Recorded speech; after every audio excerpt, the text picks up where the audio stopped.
வணக்கம். நீங்கள் இணைந்திருப்பது ஜெஃப்னா ஃபெஸ்டின் காலை நேர தலைப்புச் செய்திகளோடு. வடக்கில் ஊழல் செய்த ஒரு கள்ளர்களையும் விடமாட்டேன் அர்ஜுனா எம்பி சபையில் கோபம். இந்த கள்ள கேதீஸ்வரன் சத்தியமூர்த்தி அடே சுட்டாலும் பரவாயில்ல செத்தாலும் பரவாயில்ல, இந்த மாவீரர் மாத்திரம் சொல்றேன், நான் கடைசி வரைக்கும் இந்த ஊழல்காரர் இல்லாம நான் போக மாட்டேன். நான் யாருக்கும் வார்பமிட்டுக்கு சிபாரிசு செய்யவில்லை, என்னிடம் சட்டவிரோத சொத்துக்களும் இல்லை, முடிந்தால் நிரூபித்து காட்டுங்கள் ஸ்ரீதரன் எம்பி சவால். ஒரு மனநோயாளி என்பதையும் இந்த இடத்திலே நான் பதிவு செய்ய விரும்புகிறேன். மலேக தோட்ட தொழிலாளர்களின் சம்பளம் அதிகரிப்பதாக ஆசை காட்டி தொடர்ந்து ஏமாற்ற வேண்டாம், ஜீவன் எம்பி சபையில் கொந்தளிப்பு. போன வருஷம் பட்ஜெட்ல 1700 ரூபாய் தரேன்னு சொன்னாங்க, அதை கொடுக்கல, அதுக்கு யாருமே ராஜினாமா செய்யல. போன வருஷம் பட்ஜெட்ல 4500 வீடு, எப்படி 10 வீடு 15 வீடு இல்ல 4500 வீடு கட்டி கொடுப்பேன்னு சொன்னாங்க. நான் அன்னைக்கே சொன்ன ஒரு செங்கல் கூட வைக்க முடியாது, நீ இன்னைக்கு பார்த்தா ஒரு செங்கல் கூட வைக்கல. கொழும்பில் இடம்பெற்ற துப்பாக்கிச்சூட்டு சம்பவத்தில் ஒருவர் உயிரிழந்த நிலையில் சந்தேக நபர்கள் யாழ்ப்பாணத்தில் கைது. யாழ்ப்பாணத்தில் ஹெரோயின் போதைப் பொருளை நுகர்ந்து கொண்டிருந்த நிலையில் 3 இளைஞர்கள் அதிரடியாக கைது. யாழ்ப்பாணத்தில் 21 வருடமாக குழந்தை பாக்கியம் இல்லாமல் இருந்த குடும்ப பெண் 3 குழந்தைகளை பிரசவித்த நிலையில் உயிரிழப்பு.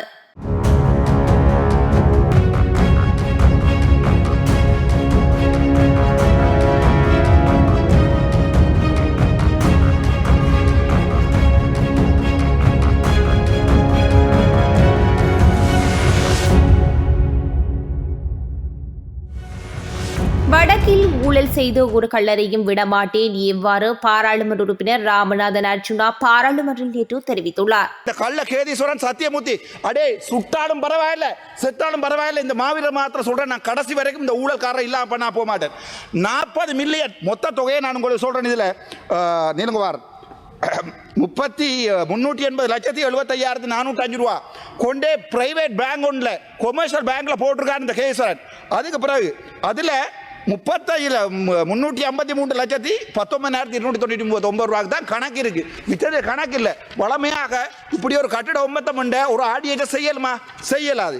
அதுக்கப்புறம் அதில் திருப்பி சொல்லுது, இந்த 35 மில்லியன் அல்லது 0.35 பில்லியன் பெறுமதியான இந்த ஒப்பந்தங்களுக்கு ஆடிட் ரிப்போர்ட்டே சொல்லுது, எந்த ஒரு ஆதாரங்களோ பில்லோ பிட் கோல் பண்ணினதோ ஒன்றுமே இல்லை.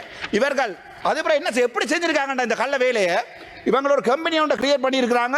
அந்த கம்பெனிக்கு பேர் வந்து executive management committee base hospital கோயம்பேட்ரோ என்று தாங்களே ஒரு எக்ஸிக்யூட்டிவ் மேனேஜ்மெண்ட் கமிட்டியை ஃபார்ம் பண்ணி அதனுடைய தவிசாளராக இருந்திருக்கிறார் டாக்டர் கேதீஸ்வரன், அதனுடைய பொருளாளர் இருந்திருக்கார் டாக்டர் தர்ஷன். இவர்கள் இந்த காசை கொண்டே பிரைவேட் பேங்க்ல கொடுத்து ஆதாரங்களோட அதை நீங்கள் தானே சொன்னீங்க கல்லறை பிடிப்போம் பிடியுங்கோ, என்னடா முழு கல்லர் நீங்கள்ன்றதை நான் ப்ரூவ் பண்றேன். என்ன சுடுவீங்கள், என்ன வெற்றுவீங்கள் சொல்லுவீங்க, நாளைக்கு நாமல் ராஜபக்ச என்ன சுட்டு பரவாயில்லை. ஆனா நான் ஒன்று சொல்றேன், நீங்கள் முழு கல்லறை பிடிக்கிறேன் சொல்லி உங்களுடைய ஒவ்வொரு அமைச்சர் தான் இவங்கள்ட்ட காசு வேண்டி கொண்டிருக்கிறீர்கள் இந்த ஆதாரங்களோட.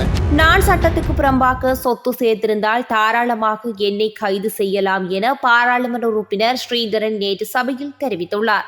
எனது சிபார்சிலோ அல்லது எனது பெயரிலோ கடந்த காலங்களில் நான் மதுபான சாலைக்கான அனுமதி பத்திரம் ஏதும் பெற்றிருந்தால், சிபார்சு செய்திருந்தால் உடன் வெளிப்படுத்தி என் மீது சட்ட நடவடிக்கை எடுக்குமாறு கோருகின்றேன். அரசியலமைப்பு உறுப்புரை 41 பிரகாரம் நான் நீதியான முறையில் தேர்தல் மூலம் ஜனநாயக முறைப்படி தெரிவு செய்யப்பட்டுள்ளேன். அரசியலமைப்பு சபையில் மொத்தம் 10 உறுப்பினர்களில் நான் மட்டுமே இலங்கை வரலாற்றில் முதலில் தேர்தல் மூலம் தெரிவு செய்யப்பட்டவன் என கருதுகிறேன். மலேக தோட்ட தொழிலாளர்களுக்கு சம்பள அதிகரிப்பு என்பது வெறும் பொய்க்கதை என பாராளுமன்ற உறுப்பினர் ஜீவன் தொண்டமான் சபையில் நேற்று சுட்டிக்காட்டியுள்ளார். இவங்க போன வருஷம் பட்ஜெட்ல 1700 ரூபாய் தரேன்னு சொன்னாங்க, அதை கொடுக்கல, அதுக்கு யாருமே ராஜினாமா செய்யல. போன வருஷம் பட்ஜெட்ல 4500 வீடு, எப்படி 10 வீடு 15 வீடு இல்ல 4500 வீடு கட்டி கொடுப்பேன்னு சொன்னாங்க. நான் அன்னைக்கே சொன்ன ஒரு செங்கல் கூட வைக்க முடியாது, நீ இன்னைக்கு பார்த்தா ஒரு செங்கல் கூட வைக்கல. அதே மாதிரி பதுளை மாவட்டத்தில் வீடு வழங்குறோன்னு ஒரு நிகழ்வு நடத்தி 2000 பேருக்கு வெத்து பேப்பரை கொடுத்து 237 பேருக்கு நான் தயாரிச்ச காணி உறுதி பத்திரத்தை வழங்கி பெரிய ஒரு அலப்பறை உருவாக்குறாங்க. அதுக்கும் யாரும் ராஜினாமா செய்யல. இது எல்லாத்துக்கும் ராஜினாமா செய்யாத நீங்க எந்த ஒரு அருகதையில் நான் ராஜினாமா செய்யணும்னு சொல்றீங்க? அது மட்டும் இல்லாம எனக்கு இந்த நாகரிகமற்ற விவாதத்தில் ஈடுபடணும்னு எனக்கு எந்த விதமான அவசியமும் கிடையாது. ஆனால் நான் உங்க எல்லாருக்கிட்டையும் முன்வைக்கிற ஒரே ஒரு விஷயம் என்னன்னா, இந்த பெருந்தோட்ட நிறுவனத்தில் இருக்க தொழிலாளர்களுக்கு நீங்க 5000 மில்லியன் நிதி ஒதுக்கி இருக்கீங்கன்னு ஜனாதிபதி அவர்கள் அறிவிச்சிருக்காரு, வரவேற்கத்தக்க விஷயம். அது மூலியமா நான் நினைக்கிறேன் ஒரு நாளைக்கு 200 ரூபாய் அட்டெண்டன்ஸ் இன்சென்டிவ் அந்த பொறிமுறையில் மக்களுக்கு கிடைக்கும். கொழும்பு கொட்டாஞ்சேரியில் துப்பாக்கிச் சூட்டினை நடத்தியதாக சந்தேகிக்கப்படும் மூவர் யாழ்ப்பாணம் மானிப்பை பகுதியில் வைத்து கைது செய்யப்பட்டுள்ளனர். துப்பாக்கிச்சூட்டு சம்பவத்தில் ஒருவர் படுகாயமடைந்த நிலையில் வைத்தியசாலையில் அனுமதிக்கப்பட்ட பின்னர் உயிரிழந்துள்ளார். இதனையடுத்து யாழ்ப்பாணம் மாவட்ட சிரேஷ்ட போலீஸ் அத்தியட்சரின் வழிகாட்டலின் கீழ் மானிப்பாய் போலீசார் குறித்த சந்தேக நபர்களை கைது செய்துள்ளனர். கொட்டாஞ்சேரியை சேர்ந்த ஆண் பெண் உட்பட மூவர் இவ்வாறு கைது செய்யப்பட்டுள்ளனர். ராஜகிரிய வெலிக்கடை பகுதியில் ஆபாச வீடியோக்களை வயது வந்தோர் வலைதளங்களில் பதிவேற்றியதாக மிரிகான காவல்துறையின் குழந்தைகள் மற்றும் மகளிர் பணியகத்தால் தம்பதியினர் கைது செய்யப்பட்டுள்ளனர். 37 மற்றும் 36 வயதுடைய குறித்த சந்தேக நபர்கள் மென்பொருள் பொருளியலாளர் மற்றும் உளவியல் ஆலோசகர் என தெரிவிக்கப்பட்டுள்ளது. இந்த ஜோடி 334 காணொளிகளை சம்பந்தப்பட்ட வலைதளத்தில் பதிவேற்றியுள்ளதாக போலீசார் தெரிவித்துள்ளனர்.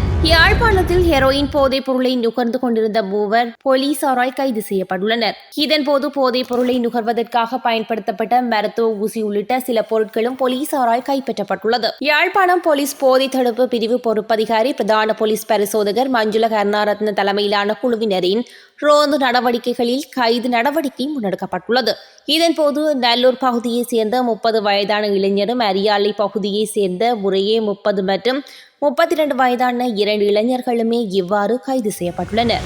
யாழ்ப்பாணத்தில் 21 வருடமாக குழந்தை பாக்கியம் இல்லாமல் இருந்த குடும்ப பெண் 3 குழந்தைகளை பிரசவித்த நிலையில் உயிரிழந்துள்ளார். கரவட்டி பகுதியைச் சேர்ந்த ஜோகராசா மயூரதி என்ற 45 வயதுடைய தாயை இவ்வாறு உயிரிழந்துள்ளார். குறித்த பெண் 21 வருடங்களாக குழந்தை பாக்கியம் இல்லாமல் பல்வேறு சிகிச்சைகளில் ஈடுபட்டுள்ளார். கடந்த ஐப்பசி மாதம் 7ஆம் திகதி யாழ் போதனா வைத்தியசாலையில் 3 குழந்தைகளை பிரசவித்தார். குழந்தைகளை பிரசவித்த பின்னரான 32 நாட்களில் 2 நாட்கள் கண் விழித்து பார்த்த நிலையில் மற்ற நாட்கள் மயக்க நிலை ஏற்பட்டிருந்ததாகவும் நேற்று முன்தினம் அதிகாலை சிகிச்சை பலனின்றி உயிரிழந்ததாகவும் கூறப்படுகின்றது. தேசிய மட்ட விளையாட்டுப் போட்டிகளில் வவுனியா மாவட்டத்தினை பிரதிநிதித்துவப்படுத்தி வெற்றி வாகி சூடிய மாணவர்கள் கௌரவிப்பு நிகழ்வு நேற்று இடம்பெற்றுள்ளது. இம்முறை இடம்பெற்ற தேசிய மட்ட விளையாட்டுப் போட்டியில் அரை மெரதனில் 1ஆம் இடத்தையும் 5000 மீட்டரில் புதிய சாதனையையும் 1500 மீட்டரில் 2ஆம் இடத்தினையும் விகிர்தன் பெற்றுக் கொண்டுள்ளதுடன் பரதி வட்டம் வீசலில் கிருஷிகன் 1ஆம் இடத்தையும் பளுதூக்கலில் கோஷிகா 1ஆம் இடத்தையும் பெற்று வவுனியா மாவட்டத்திற்கு பெருமை சேர்த்திருந்தனர். தேசிய மட்ட ரீதியில் வவுனியா மாவட்டத்திற்கு பெருமை சேர்த்த குறித்த மூவருக்குமான கௌரவிப்பு நிகழ்வு வவுனியா தெற்கு வலய கல்வி பணிமனையின் ஏற்பாட்டில் இடம்பெற்றது. இதன்போது வவுனியா பழைய பேருந்து நிலையத்தருகே மாலை அணிவித்து பேண்ட் வாத்தியம் முழங்க வலய கல்வி அலுவலக மண்டபத்திற்கு அழைத்து வரப்பட்டிருந்தனர்.